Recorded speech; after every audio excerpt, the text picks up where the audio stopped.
आपण पाहत आहात लोकधारा मराठी न्यूज, आवाज जनतेच्या हक्कासाठी।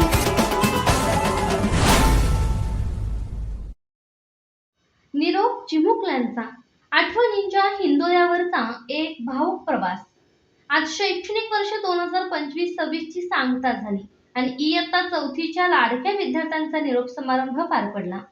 निरोप हा शब्दच मुळात जड असतो, पण आज त्यांचा प्रत्यय पावलोपावली येत होता। अध्यापनाचे ते तास, नाविन्यपूर्ण उपक्रमांची लगबग आणि मैदानावरचा तो निखळ खेळ, या आनंदमयी वातावरणात हे संपूर्ण वर्ष कधी संपले याचा पत्ताच लागला नाही।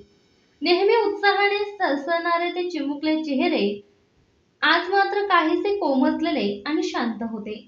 आता आपलीही शाळा सुटणार या विचाराने त्या निरागस मनांना जणू गहिवरून आले होते।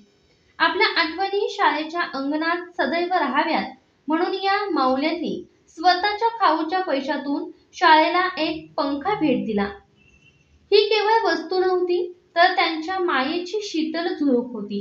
इतकेच नाही, तर सुट्टीत येणारा आपल्या लाडक्या सरांचा वाढदिवस या मुलांनी आजच केक कापून मोठ्या उत्साहात साजरा केला।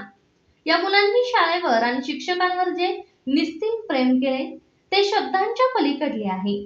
ही मुले केवळ विद्यार्थी म्हणून नव्हे, तर माझ्या आयुष्यातील अविभाज्य घटक म्हणून मनात कायमचे घर करून राहिली आहेत। निरोप घेताना डोळे जरी ओलावले असले तरी मनात त्यांच्या प्रगतीचा आत्मविश्वास आहे। या लाडक्या पाखरांना त्यांच्या पुढील शैक्षणिक प्रवासासाठी आणि उज्ज्वल भविष्यासाठी अनंत शुभेच्छा। या प्रसंगी शालेय व्यवस्थापन समिती अध्यक्ष, उपाध्यक्ष, सदस्य, पालक, मुख्याध्यापक व शिक्षक उपस्थित होते। लोकधारा मराठी न्यूजला लाईक करा, शेअर करा आणि सबस्क्राईब करा।